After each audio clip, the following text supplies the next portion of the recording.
በስም አብ ወወልድ ወመንፈስ ቅዱስ አሐዱ አምላክ አሜን። እንኳን ለእመቤታችን እናትና አባት ለቅዱሳን ኢያቄምና ሐና ወርሃዊ መታሰቢያ በዓልና እንደዚሁም ለጾመ ፍልሰታ 11ኛ ቀንና በዚህች ዕለት ታስበው ለሚውሉ ቅዱሳን ዓመታዊና ወርሃዊ በዓላቸው በሰላምና በጤና አደረሳችሁ አደረሰን። የተወደዳችሁ የልዑል እግዚአብሔር ቤተሰቦች፣ የቻናላችን ተከታታዮች ይህንን የጸሎት መርሃ ግብር ስትከታተሉ ሁልጊዜ ቪዲዮውን ላይክ እና ሼር እያደረጋችሁ ለብዙዎች ክርስቲያን ወንድም እህቶቻችን ታዳርሱልን ዘንድ እንደዚሁም ኮሜንት ላይ በመግባት 3 ጊዜ አሜን እያላችሁ በመጻፍ አገልግሎታችንን ታበረታቱ ዘንድ በልዑል እግዚአብሔር ስም እናሳስባለን። ለቻናላችንም አዲስ ከሆናችሁ ሰብስክራይብ በማድረግ ቤተሰባችን ይሁኑ። ከዚህ በመቀጠል በወርሃ ነሐሴ በ11ኛው ቀን የሚጸለይ የእመቤታችን የውዳሴዋን ጸሎት፣ የቅዱሳን ሐናና የኢያቄምን ድርሳን እንደዚሁም የዕለቱን ስንክሳር እንደሚከተለው እናሰማለን። ከጅማሬያችን እስከ ፍጻሜያችን ድረስ የልዑል አምላካችን ምሕረትና ይቅርታ የእመቤታችንም ፍቅሯና በረከቷ የቅዱሳን ሐናና ኢያቄምም በረከትና ረድኤት አይለየን እስከ ዘላለሙ ድረስ አሜን። አባታችን ቅዱስ ኤፍሬም ሶርያዊ የደረሰው የእመቤታችን ምስጋና የመጀመሪያ ክፍል። የሰኞ ውዳሴ ማርያም። ጌታ ልቡ ያዘነና የተከዘ አዳምን ነፃ ያወጣውና ወደ ቀድሞ ቦታ የመልሰው ዘንድ ወደደ። ቅድስት ሆይ ለምኝልን። ከድንግል ያለ ወንድ ዘር በሥጋ ተወለደና ዳነ። ከይሲ ዲያብሎስ ያሳታት ሔዋንን እግዚአብሔር ምጥሽንና ጻርሽን አበዛዋለሁ ብሎ ፈረደባት። ሰውን ወደደና ነፃም አደረጋት። ቅድስት ሆይ ለምኝልን። ሰው የሆነና በእኛ ያደረ ቃል ኢየሱስ ክርስቶስ ነው። ክብሩንም ለአባቱ አንድ እንደመሆኑ ክብር አየን፣ ይቅር የሚለን ዘንድ ወደደ። ቅድስት ሆይ ለምኝልን። ነቢዩ ኢሳይያስ በመንፈስ ቅዱስ የአማኑኤልን ምስጢር አየ። ስለዚህም ሕፃን ተወለደልን ወልድም ተሰጠን ብሎ አሰምቶ ተናገረ። ቅድስት ሆይ ለምኝልን። ሰው ሆይ ፈጽመህ ደስ ይበልህ፣ እግዚአብሔር ዓለሙን ወዶታልና አንድ ልጁንም የሚያምንበት ሁሉ እስከ ዘላለሙ ፈጽሞ ይድን ዘንድ አሳልፎ ሰጥቷልና ልዑል ክንዱን ሰደደልን። ቅድስት ሆይ ለምኝልን። የነበረው የሚኖረው የመጣው ዳግመኛም የሚመጣው ቃል ያለመለወጥ ፍጹም ሰው ሆነ። አንድ ወልድ በሥራው ሁሉ አልተለየም፣ የእግዚአብሔር ቃል መለኮት አንድ ነው እንጂ። ቅድስት ሆይ ለምኝልን። የነቢያት ሀገራቸው ቤተልሔም ሆይ ደስ ይበልሽ፣ ሁለተኛው አዳም ክርስቶስ በአንቺ ዘንድ ተወልዷልና። የቀድሞውን ሰው አዳምን ከምድር ከሲኦል ወደ ገነት ይመልሰው ዘንድ አዳም ሆይ መሬት ነበርክና ወደ መሬት ትመለሳለህ ብሎ የፈረደበትንም የሞት ፍርድ ያጠፋለት ዘንድ ብዙ ኃጢአት ባለችበት የእግዚአብሔር ጸጋ ትበዛለች። ቅድስት ሆይ ለምኝልን። የሰው ሁሉ ሰውነት ፈጽሞ ደስ ይላታል። በሰማይ ለእግዚአብሔር ምስጋና ይሁን፣ በምድርም ሰላም ለሰውም እርሱም በሚፈቅደው እያሉ አሰምተው ንጉሥ ክርስቶስን ከመላእክት ጋር ያመሰግኑታል። የቀድሞውን እርግማን አጥፍቷልና የጠላት ምክሩን አፈረሰበት። ለአዳምና ለሔዋን የዕዳ ደብዳቤያቸውን ቀደደላቸው። በዳዊት ሀገር የተወለደ መድኃኒታችን ኢየሱስ ክርስቶስ አዳምና ሔዋንን ነፃ አደረጋቸው። ቅድስት ሆይ ለምኝልን። በዚህ ዓለም ለሚኖሩ ሰዎች ሁሉ የምታበራ እውነተኛ ብርሃን፣ ስለ ሰው ፍቅር ወደ ዓለም የመጣ ፍጥረት ሁሉ በመምጣት ደስ አለው። አዳምን ከስህተት አድንኸዋልና ሔዋንንም ከሞት ጣረኝነት ነፃ አድርገሃታልና የምንወለድበትን መንፈስ ረቂቁን ልደት ሰጠኸን፣ ከመላእክት ጋርም አመሰገን። ቅድስት ሆይ ለምኝልን።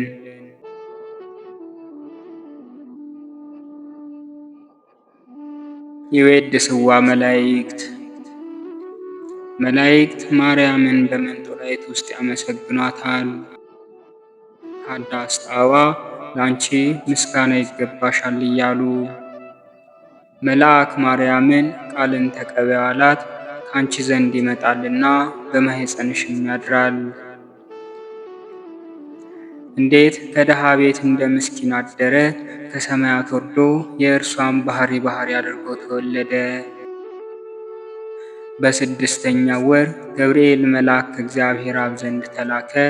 ከአንዲት ሀገር ናዝሬት ገሊላ ከምትባል ለዮሴፍ እጮኛ ከሆነች ከድንግል ዘንድ። የዚች የድንግል ስሟ ማርያም ነው። መልአክ ወደ እርሷ ገብቶ እንደዚህ አላት፣ ደስታ ይገባሻል፣ እግዚአብሔር ከሥጋሽ ሥጋ ከነፍስሽ ነፍስ ነስቶ ከአንቺ ሰው ሆኗልና። ከሴቶች ይልቅ አንቺ ውርክት ነሽ። ከቃሉም አነጋገር አይታ ደነገጠች፣ እንደዚህም አለች፣ እንደዚህ አለ የምስጋና እጅ መንሻ እንዴት ይደረግልኛል? መልአኩም እንዲህ አላት፣ ማርያም ሆይ አትፍሪ፣ ከእግዚአብሔር ዘንድ ባለሟልነትን አግኝተሻልና እነሆ ትጸንሻለሽ፣ ትወልጃለሽ፣ ስሙንም ኢየሱስ ትዪዋለሽ። እርሱም ታላቅ የእግዚአብሔር ልጅ ይባላል። እግዚአብሔር አምላክም የዳዊት የአባቱን ዙፋን ይሰጠዋል። እርሱም በያዕቆብ ወገን ለዘላለሙ ይነግሣል፣ መንግሥቱም አያልፍም። ማርያምም መልአኩን እንደዚህ አለችው፣ ይህ ነገር እንደምን ይሆንልኛል? እንዘ ኢየአምር ብእሴ። መልአኩም እንደዚህ አላት፣ መንፈስ ቅዱስ ይጠብቅሻል፣ የልዑል ኃይልም ያድርብሻል። ይህ የሚወለደው ከሦስቱ ቅዱስ አንዱ ቅዱስ ነው። እነሆ ኤልሳቤጥ ከአንቺ ወገን የምትሆን ከሸመገለች ካረጀች በኋላ ጸነሰች፣ ልጅም አገኘች። እነሆ ይህ 6 ወር ሆነ፣ መካን ሲሏት እግዚአብሔር የሚሳነው ነገር የለምና። ማርያምን መልአኩን እንደ ቃልህ ይደረግልኝ፣ እኔ ለእግዚአብሔር ባሪያው ነኝ አለችው። መልአኩ ገብርኤል ማርያም ድንግል ላንቺ ክብር ምስጋና ይገባሻል አላት። ወላዲተ አምላክ ምስጋና ይገባሻል፣ ቅድስት ነሽና ምስጋና ይገባሻል። የመለኮት ማደሪያ ነሽና ምስጋና ይገባሻል። የተሸለመች ድንኳን ነሽና ምስጋና ይገባሻል። የመላእክት እህት የሕዝብ ሁሉ እናት ነሽና ምስጋና ይገባሻል። የሁሉም እመቤት ማርያም ምስጋና ይገባሻል። የሁሉ ፍቅረኛ ማርያም ምስጋና ይገባሻል። ልዑል ማደሪያው ትሆኚ ዘንድ መርጦሻልና ምስጋና ይገባሻል። በወርቅ የተሸለምሽ የርግብ ክንፍ በብር ያጌጥሽ ምስጋና ይገባሻል። ጎኖችሽ በወርቅ አመልማሎ የተሸለሙ ላንቺ ምስጋና ይገባሻል። የምስራቅ ደጃፍ የብርሃን እናቱ ላንቺ ምስጋና ይገባሻል። ከፀሐይ 7 እጅ የምታበሪ ክብርሽ ከአድባራት ሁሉ ከፍ ከፍ ያለ ላንቺ ምስጋና ይገባሻል።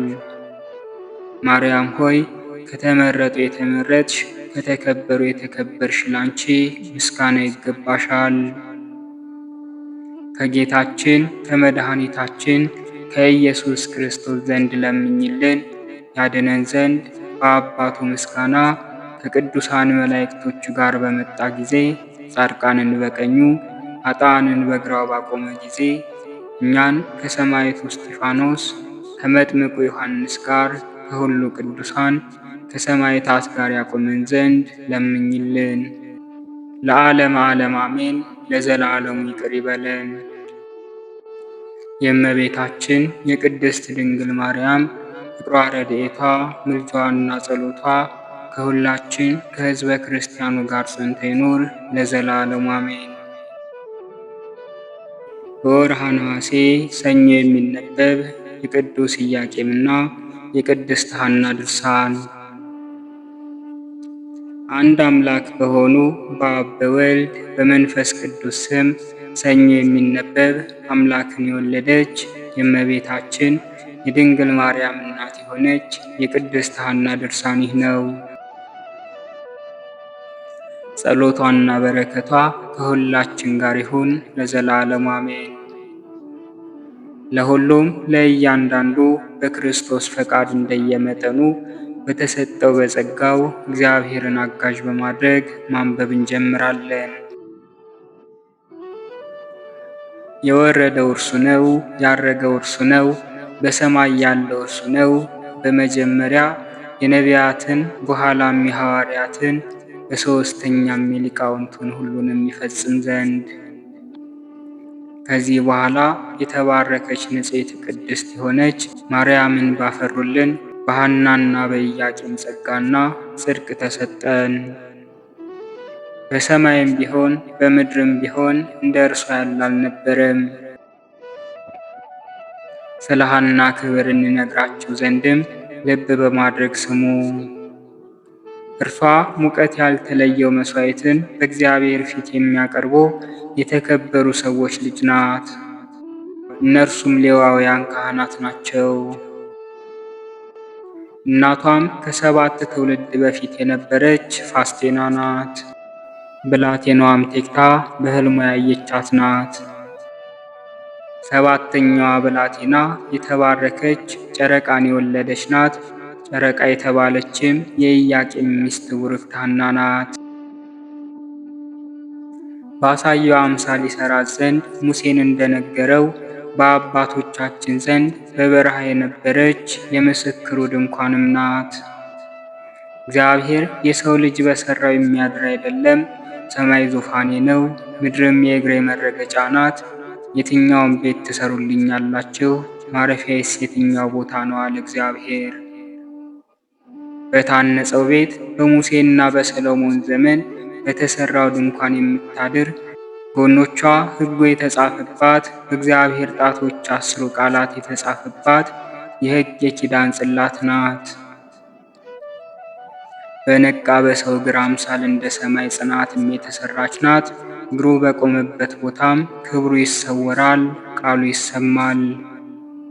ነገር ግን ሙሴን ፊቴን አይቶ የሚድን የለም አለው። ነገር ግን የምወደውን በደመና ሆኜ አነጋግረዋለሁ አለው። ስለዚህም ውስጣዊ አሰራሯ ያማረች የምስክር ድንኳን ሐና ናት። የቀኝ አጸዶቹ 20 ናቸው፣ የግራ አጸዶቹ 20 ናቸው። መግቢያና መውጫዋም እንግዶች እስከሆኑት ሐናና ኢያቄም አጸዶች ድረስ ለልጅ ልጅ መታሰቢያ እንዲሆን ቁመው የተሠራውን ሥራ ይፈጽሙ ዘንድ በየነገዳቸው ይኖራሉ። እነዚያ ቦታዎችም የኢያቄምና የሐና ምሳሌ ናቸው።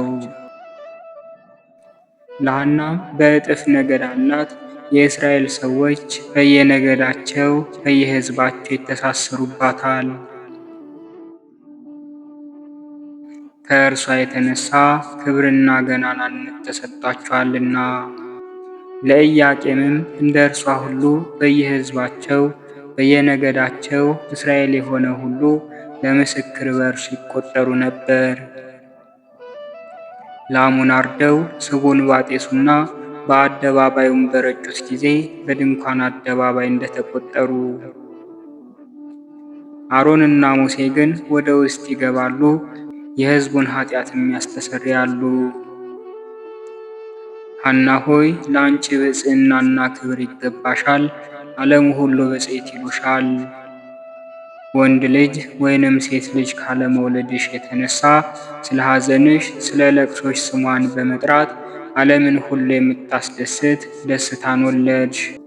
በሕሙማን ቤት እያለ በሞተ ጊዜ ለጣሊቅ ልጅ ለሞራስ አለቀስሽለት።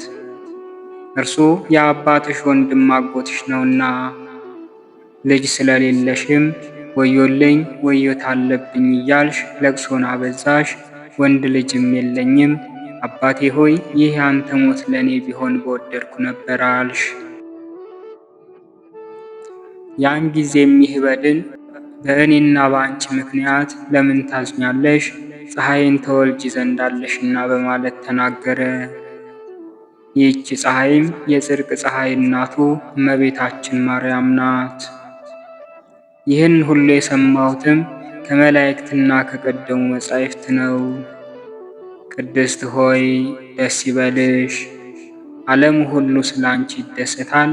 እኛም ለዓለሙ ሁሉ ሕይወትን የምትለምን ማርያምን እንዳፈራሽልን ሰምተን እንደሰታለን። ይህችም እግዚአብሔርን የምትፈራ ብፅዕት ሐና ናት። በሕዝቦች አንድነትም ትመሰገናለች። ባሏ ኢያቄምንም ያመሰግኑታል። ብርታትን፣ ድል ማድረግን፣ ውበትንም ተጎናጸፈች። በዘመኗም ደስ ተሰኘች። በኋላም የስንፍና ስንዴን በአፏ አልተመገበችም። አፏን በጥበብ ከፈተች፣ በሕጉም ገለጠች፣ ለአንደበቷም ሥርዓትን ሠራች። ባሏ ኢያቄምም ልብሶቹ ወርቀ ዘቦ ግምጃን ባደረገ ጊዜ አመሰገናት።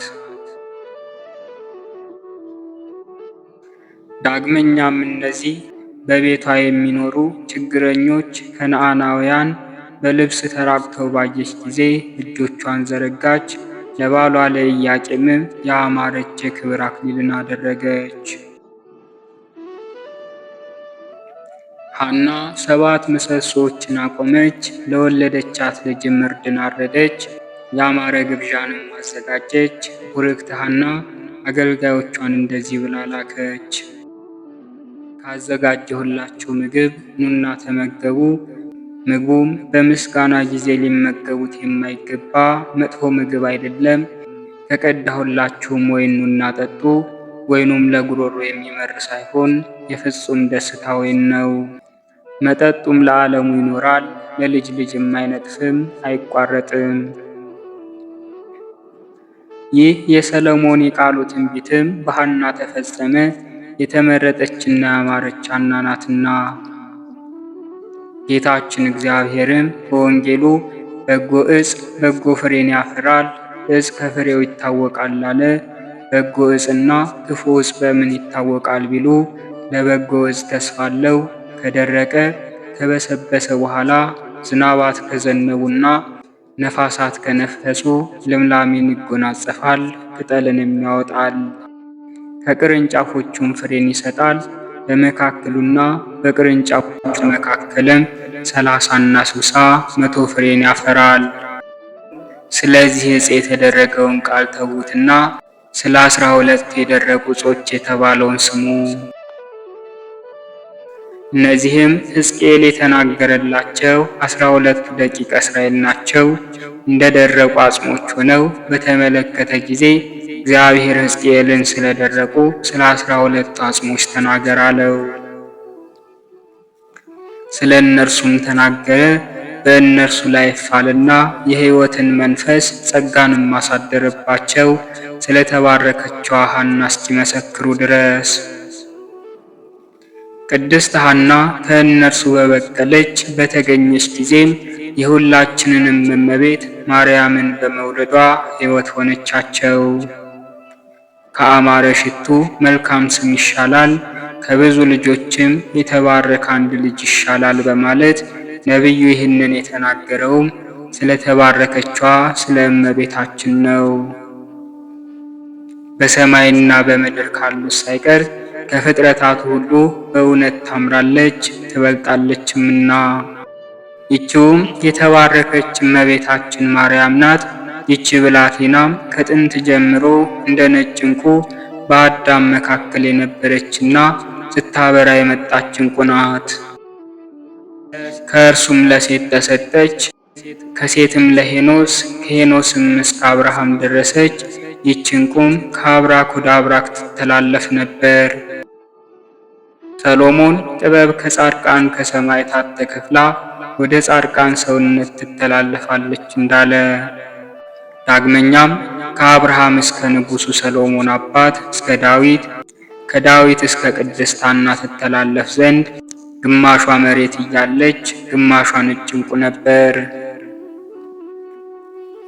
አዳም ከመሬት ከተገኘ ጀምሮ እስከ ብዙ ዘመን ድረስ የዕንቁ ነጸብራቅ ስም ባላቸው ሴቶች ሁሉ በማኅፀን አልተገለጠም ነበር።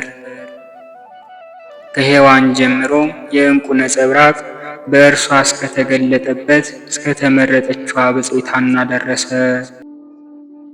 ባሏ ኢያቄም በወሰዳት ጊዜም ወንድ ልጅ ወይንም ሴት ልጅ ባለመውለዷ በብዙ ለቅሶ በብዙ እንባ ነበረች። የእስራኤል ሰዎች ሁሉ ይንቋት ነበር። ልጅ የሌለሽ በእስራኤል ኢያቄምንና ዘሩን የሚያስጠራ ዘር የሌለሽ ዘሩን የሚያጠፋሽ መካን፣ አሁንም ከመካከላችን ውጪ፣ ከሀገራችን ሂጂ፣ ከእኛም ጋር አትቀመጭ ይሏት ነበር። የልቦናችንን ቁርባን በምናቀርብበት ጊዜ አንድነት አለን ሕግ አለንና ልጅ የሌላቸውን ወንድና ሴት ግን ከመሠዊያው ከቤተ መቅደስ ያስወጣቸው ነበር፣ በውጭም ያስቆሟቸው ነበርና ከአንድነታቸው የሚለዩአቸው ነበር።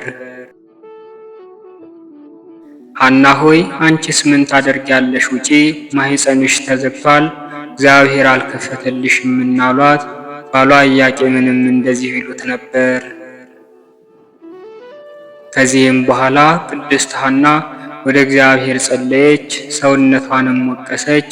እንደ ሳሙኤል እናት እንደ ሕልቃና ሚስት እንደ ሐናም የእስራኤል አምላክ ዓለም ከመፈጠሩ አስቀድሞ የነበርክ እስከ ዘላለሙ ድረስ የምትኖር የአባቶቻችን የአብርሃም የይስሐቅና የያዕቆብ አምላክ ሆይ ጸሎቴን ልመናዬን ስማ።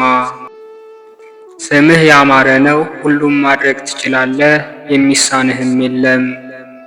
ለአኗኗርህ ጥንት የለውም፣ ለመንግሥትህም ፍጻሜ የለውም። ሁሉም ላንተ ነው፣ ሁሉም በአንተ ዘንድ ነው፣ በአንተ ዘንድ ሁሉም ግልጽ ነው። አንተ ትገድላለህ፣ አንተ ታድናለህ፣ አንተ ታስራለህ፣ አንተ ትፈታለህ። አቤቱ ማኅፀኔን ፍታልኝ፣ የአንተ ይሆን ዘንድም የሚያገለግልህም መልካምን ፍሬ ስጠኝ። እኔም አንተ እንዳዘዝከው ትእዛዝህን ለአንተ ንጹሕ ቁርባን አደርገዋለሁ። ካልሰማኸኝ ዘርንም ካልሰጠኸኝ ግን አጥፋኝ፣ ወደ ዘላለማዊቷ የአባቶቼ ርስት ሄድ ዘንድም አሰናብተኝ። እኔ ዘመኔ የከፋብኝ ስሆን በዚህ ምድር በምን መኖር እችላለሁ? በየራሳቸው ሕፃናትን ያዘሉ የእስራኤል ሴቶች ሁሉ ፈጽመው ይደሰታሉ። እኔን ባዩኝ ጊዜም ይጠቋቆሙብኛል፣ እኔንም ይስቁብኛል። አቤቱ ከእስራኤል ልጆች ይልቅ የተጣለች የተናቀች አገልጋይ ሐናን መከራ ተመልከት።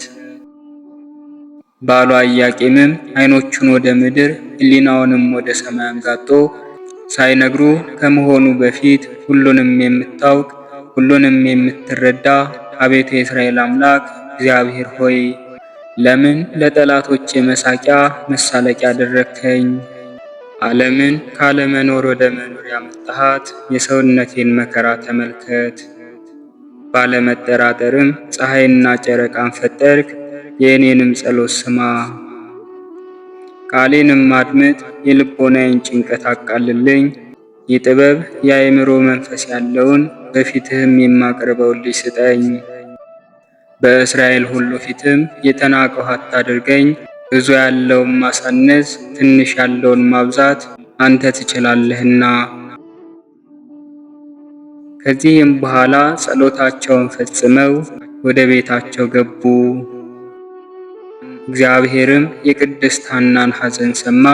በዚህች ሌሊትም ቅድስት ሐናን አኗኗሯ ከጥንት የሆነ በነጭ ወፍ አምሳል የሚያመሰግን ኪሩብ ጋርዷት ከሰማይ ስትወርድ በሕልም ተገለጠላት። ከክንፏ በታችም የሰው እጅ አለ። ይህ የሕይወት መንፈስም በሕይወት ገመድ የተያዘ ነበር።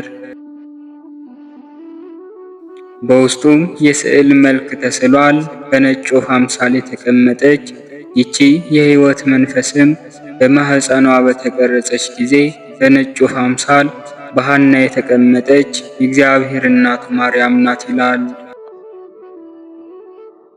በጋብቻ ሕግ ከኢያቄም ጉልበት ዕንቁ በወጣች ጊዜም ሐና ይችን ዕንቁ ተቀበለቻት። ይችም የእመቤታችን ማርያም ሥጋ ናት። ዕንቁ የተባለውም የማርያም ሥጋ ንጽሕና ነው። ነጭ ወፍም ከዘመን በፊት በአባቷ ቀኝ ከእርሱ ጋር ስለነበረች ነፍሷ ነው። ነጭ ወፍ ነጭ ዕንቁም አንድና ትክክል ናቸው። በሐና ማኅፀን ባደረች ጊዜም እንደ ባሕር ውሃ ታወከች። ይህ ነገርም ያልተለመደ አዲስ ነው። እስኪ አስተውሉ። ከሴቶች በዚህ አይነት ግብር የተወለደ ማን ነው? እርሱ እግዚአብሔር ለብቻዋ ፈጠራት። እርሱ ብቻ ቅዱስ ነው፣ ለብቻው ቀደሳት። እርሱ ብቻ ክቡር ነው፣ ለብቻዋ ከበራት። እርሱ ብቻ ንጹሕ ነው፣ ለብቻዋ ነጻት። ከሰው ወገን እንደ እመቤታችን በንጽሕና የሚገኝ ማን ነው? ከሰው ወገን በድንግልና ይኖር የለም። ሰማይም ቢሆን በእግዚአብሔር ፊት ንጹሕ አይደለም። በሕሊናዋ በሥጋዋም በነፍሷም ንጽሕት እንደሆነች እንደ እመቤታችን ማርያም መላእክትም እንኳን ፈጽሞ አይመስሏትም። በሰውነቷ ከእርሱ ጋር ትሆን ዘንድም ከወርቅ ከብር ከተከበረ ልብስ ጠበቃት። ጠቃሚዋ ትሆን ዘንድም ለሐና ሰጣት። ጥቅም የሌላቸውን ብዙ ልጆችን ከመውለድ አለመውለድ ይሻላል እንደተባለ ከባሏ ከኢያቄም ወገን ክፉ ልጅን ያልሰጣቸው እግዚአብሔር ይመስገን። ጥቅም የሌላቸውን ልጆች እንደሚወልዱ ሴቶች ፈጥና ብትወልድ ኖሮ ይህ በሰው ልጆች ባልተነገረም ነበር። ዘመኑ ደርሶ የተመረጠችና ያማረች የተሸለመችና የተከበረች በሁሉም የተወደደች ልጅ እስከምትወልድ ድረስ የቅድስት ሐናን ማኅፀን ዘጋ። ስለ ሐዘኗ ስለ ለቅሷም ደስታን አገኘች። ስለ ሰቆቃዋ ስለ ጭንቀቷም ስፍር ቁጥር የሌለው ሐሴትን አገኘች። ስለ መሰደቧም ስለ መከራዋም ክብርን ገናናነትን አገኘች። እመቤታችን ማርያም በልጇ በመድኃኒታችን በኢየሱስ ክርስቶስ እንደምትደሰተው ቅድስት ሐናም በልጇ በጌታችን በኢየሱስ ክርስቶስ እናት በእናታችን ማርያም ትደሰታለች። ቅድስት ሐና ሆይ ፈጥኖ የሚያልፍ ምድራዊና ኃላፊ ደስታ አንተይና የማያልቀው ዘወትር የማያልፈው ሰማያዊ ደስታ ይገባሻል። ሔዋን 30 ወንዶችን 30 ሴቶችን ወለደች። ነገር ግን ምንም አልቀሩም። ከችግር ከስቃይ ከጥም ከመሰበር በስተቀር ምንም ያገኘችው የለም። እርሷም ያንቺን መምጣት ትጠባበቃለች። በልጅሽ ልጅ በክርስቶስ ትንሣኤን ስታገኝ ትሰግድልሻለች። ጽኑ የሆንሽ ቅድስት ሐና ሆይ ካንቺ በፊትም ካንቺ በኋላም ከነበሩ ሴቶች ይልቅ ምስጋናሽ ምን ይበዛ፣ እንደ አንቺ ሞገስን አላገኙምና።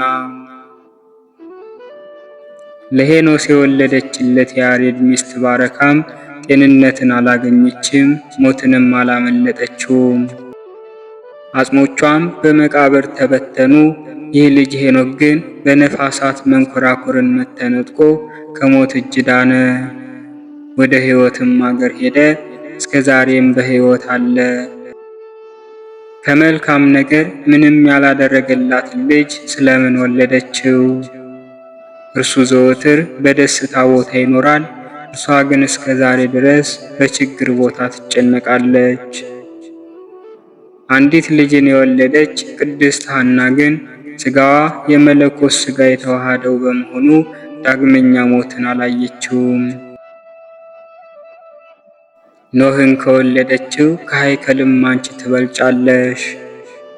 እርሱ ከጥፋት ውሃ ዳነ፣ ለብቻውም ቀረ፣ የጽድቅ ተክል ሆነ። ይልቁንም ለምልክት ግዝረትን ከእግዚአብሔር ከተቀበለ ለእርሱና በዘሩም እስከ ዘላለሙ ድረስ ካዳንላት ከአብርሃም እናት ከአድና አንቺ ትከብሪያለሽ። ቅድስት ሐና ሆይ ብፅዕት ሳራና ርብቃ ከእግሮችሽ አንዲቷን ጥፍር እንኳን አይሆኑም። የሕይወት እናት ነሽና ሕይወታችንም እመቤታችን ማርያም ናት። ሰማይና ምድር በአንቺ ይደሰታሉ፣ ሕያው እግዚአብሔር ሰው ሆኖባታልና። ብፅዕት ሐና ሆይ መገፋትሽ ደመና ምድርን እንደሚሸፍን ሁሉ የሰማይን መጠን ያክል ሰፊ ሆነ። ነገር ግን ስለ ልጅሽ ስለ እመቤታችን ስለ እናታችን ድንግል ማርያም በግፍሽ መጠን ልክ የሌለው ደስታን አገኘሽ። እጹብና ድንቅ ነገርን መስራት ልማዱ የሆነ እግዚአብሔር ሰውን አስቀድሞ ይፈትናል። ወርቅን በእሳት እንደሚፈትኑት ሁሉ እግዚአብሔር ወዳጆቹን በችግር በስቃይ ይፈትናቸዋል። ሐናንም በመጀመሪያ ልጅን በማሳጣት ምግብን በመንሳት ፈተናት። የሕሊናዋን ትዕግስት አውቆ በእስራኤል ወገኖች ሁሉ ዘንድ ግፍን ትቀበል ዘንድ በብዙ ሐዘን ስቃይም በጎ ትርፍንና መልካም ዕድልን ሰጣት። የሚነጥቃትም የለም። ነቢያት በብዙ ድካምና መከራ ከእግዚአብሔር መንግሥት እንገባ ዘንድ አለን እንዳሉ፣ ይህች ቅድስት ሐናም ይህችን የትንቢት ሕግ ለመፈጸም የዕለቲቱን መከራ ስቃይዋን ታገሰች። ስለዚህም መንግሥተ ሰማያትን ወረሰች። የተናገረው የልጇ ልጅ መድኃኒታችን ኢየሱስ ክርስቶስ ነው። ብዙዎቹ የቅድስት ሐናን ክብርና ገናናነት ይቀበሉ ዘንድ ፈለጉ። የልጃቸውን ስም ሲያወጡም ዮካብድ እንደ መጀመሪያ ልጅ ሳይገባት ልጇን ማርያም አለቻት። ስለዚህም ታመመች፣ በለምጽም ተያዘች። ከለምጿ እስከምትፈወስ ድረስም በበሽታው ምክንያት ከከተማው ወደ ውጭ ወጣች። ኦሪትም ሙሴን ባማችው ጊዜ በለምጽ ተያዘች ይላል።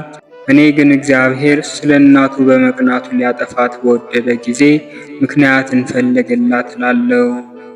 እርሷ በእናቱ ስም ትጠራ ዘንድ አልፈቀደምና።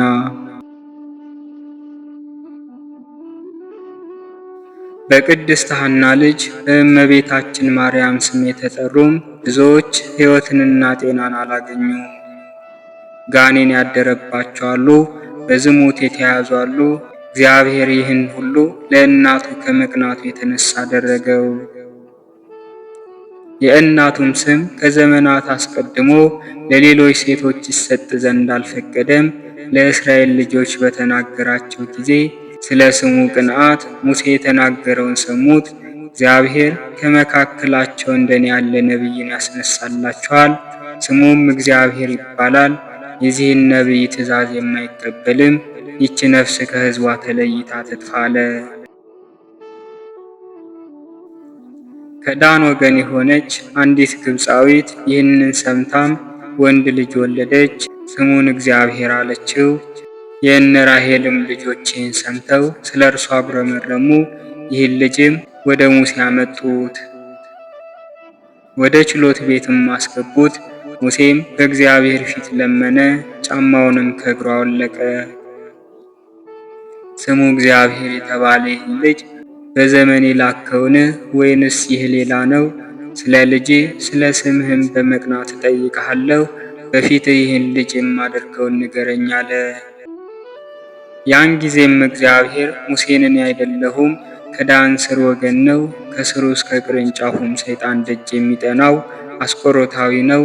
ነገር ግን የእግዚአብሔርን ስም ያረከሰ ሞትን ይሙት፣ በድንጋይ የሚውገሩት አለው። ያን ጊዜ የእስራኤል ሁሉ ማህበር ተሰብስበው ይህን ልጅ ከከተማ ውጭ በድንጋይ ወገሩት፣ በክፉ አሟሟት ሞተ። እኔም እንደዚሁ እላለሁ፣ ድንግልና ቡሩክ የሆነች የአምላካችን የአማኑኤልን እናት የሐናና የኢያቄምን ልጅ የእመቤታችን የማርያምን ስም ያረከሰ ሁሉ ሞትን ይሙት፣ በነፍሱም በሥጋውም ጤናን ያግኝ ለዘላለሙ አሜን። በወርሃ ነሐሴ በ11ኛው ቀን የሚነበብ የስንክሳር መጽሐፍ። አንድ አምላክ በሆነ በአብ በወልድ በመንፈስ ቅዱስ ስም ነሐሴ 11 በዚች ቀን በአንጾኪያ ከተማ የሰራዊት አለቃ ከነበረው ከቅዱስ ፋሲለደስ ጋር 300 ሰዎች በሰማዕትነት ሞቱ። በረከታቸውም ከእኛ ጋር ትኑር ለዘላለሙ አሜን። በዚችም ቀን የአውሲም አገር ኤጲስቆጶስ አባ ሞይሲስ አረፈ። ይህም ቅዱስ ከታናሽነቱ ጀምሮ ንጹሕ ድንግልም ነበር። የቤተ ክርስቲያን መጻሕፍትንም ሁሉ ተምሮ ዲቁናን ተሾመ። ከዚህም በኋላ ወጥቶ ወደ አስቄጥስ ገዳም ገባ። በአንድ ጻድቅ ሰውም ዘንድ መነኮሰ። በዚያም እያገለገለ በጠባቧ መንገድ ተጠምዶ ያለ መብልና ያለ መጠጥ ያለ እንቅልፍም እየተጋደለ 18 ዓመት ኖረ። ከብዙ ፍቅርና ትህትና ጋር ዘወትር በጾምና በጸሎት ይተጋ ነበር።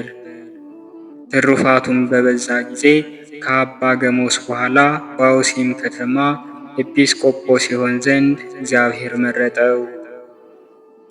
ይህም አባ ሞይሲስ በተሾመ ጊዜ ትሩፋት መስራትን አብዝቶ ጨመረ። ስለ እነርሱም በጸሎት እየተጋ መንጋዎቹን ነጣቂዎች ከሆኑ ከዲያብሎስ ተኩላዎች ጠበቀ። በሕይወቱም ዘመን ሁሉ ከዚህ ከኃላፊው ዓለም ገንዘብ የሚሰበስብ አልነበረም። አባ ሚካኤልም በእስክንድርያ ከተማ ሊቀ ጵጵስና በተሾመ ጊዜና ደሙ ሳይፈስ ሰማዕት በሆነ ጊዜ ይህ አባ ሞይሲስ በእስር ቤት ከእርሱ ጋር ነበር።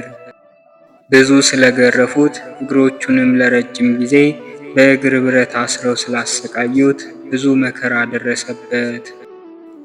በዚህ አባት ሞይሲስ እጅም እግዚአብሔር ብዙዎች ድንቆችንና ተአምራቶችን አደረገ። የሚያውቁትም በተአምራቶቹ ደግነቱንና ትሩፋቱን ተረዱ። ዳግመኛም ሀብተ ትንቢት የተሰጠው ከመሆኑ በፊት ብዙ ነገርን ተናገረ። እንደተናገረውም ይሆን ነበር። የምስር ኤጲስቆጶስ ስለሆነው ስለ አባ ቴዎድሮስ ከሄደበት እንደማይመለስ ትንቢትን ተናግሮበት እንደዚሁ ተፈጸመበት። ዳግመኛም ሀብተ ፈውስ ተሰጥቶት ነበር። ብዙዎች ሕሙማንንም ፈወሳቸው። ገድሉንም በመልካም ሽምግልና ፈጸመ። እግዚአብሔርንም አገልግሎ ጥቂት ታመመ። የሚያርፍበትንም ጊዜ አውቆ ሕዝቡን ጠራቸውና ባረካቸው። በቀናች ሃይማኖትም ጸንተው እንዲኖሩ አዘዛቸው። ከዚህም በኋላ አረፈ። አለቀሱለትም። ለኤጲስቆጶሳትም እንደሚገባ በዝማሬና በማህሌት በታላቅ ክብር ገንዘው ቀበሩት። ከሥጋውም ታላላቅ ተአምራቶች ተገለጡ። ለሕሙማንም የሚሆን ፈውስ ተገለጠ። ለእግዚአብሔር ምስጋና ይሁን። እኛንም በዚህ ቅዱስ አባት ጸሎት ይማረን፣ በረከቱም ከእኛ ጋር ትኑር ለዘላለሙ አሜን። ዳግመኛም በዚች ቀን ከላይኛው ግብፅ ከመኖፍ ከተማ ቅዱስ አብጥልማዎስ በሰማዕትነት ሞተ። ይህንንም ቅዱስ ክርስቲያን እንደሆነ በመኮንኑ ዘንድ ነገር ሰሩበት። መኮንኑም ባስቀረበው ጊዜ በፊቱ ክብር ይግባውና በጌታችን በኢየሱስ ክርስቶስ ስም ታመነ። ጽኑ የሆነ ስቃይንም አሰቃይቶ ራሱን በሰይፍ አስቆረጠው። የሰማዕትነት አክሊልንም በመንግሥተ ሰማያት ተቀበለ። ለእግዚአብሔር ምስጋና ይሁን። እኛንም በዚህ ሰማዕት ጸሎት ይማረን ለዘላለሙ አሜን። አነሳስቶ ላስጀመረን አስጀምሮም ላስፈጸመን ለልዑል አምላካችን ክብርና ምስጋና ይድረሰው። የእመቤታችንም በረከቷና ምልጃዋ የእናትነት ፍቅሯ አይለየን። የቅዱሳን የኢያቄምና የሐና ጸሎታቸውና ረዳትነታቸው ሁልጊዜ ከእኛ ጋር ጸንቶ ይኑር ለዘላለሙ አሜን። ወስብሐት ለእግዚአብሔር ወለወላዲቱ ድንግል ወለመስቀሉ ክቡር። ይቆየን።